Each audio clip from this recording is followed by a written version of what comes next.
हाय सांग माने आज शुभ सकाळ आजिर भिडियोटी होची पिला माने कहले बुट आलू सहित अमृतभंडा पकईकी तरकारी करबा पाई सबले तो आम कखारू आलू अलगा परिया पकईकी तरकारी करूँ किंतु बुट दिए अमृतभंडा कहीं तो पकाती पांचिया लगे बोली कि थे अमृतभंडा को बुटरे पकातु देखु केमती लगुच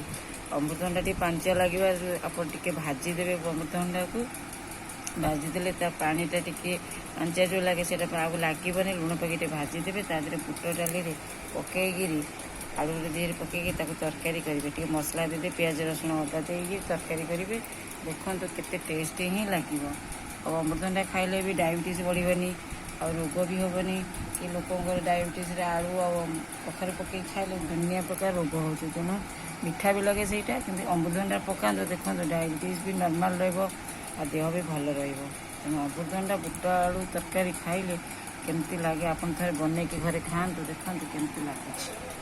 जदि भल लगुव अमृतभंडा पकईक बुट डाली खाइले तार मत निश्चिंत कमेंट जनइबे और मो चैनल जदि भल लगुव लाइक शेयर कमेंट निश्चिंत करते।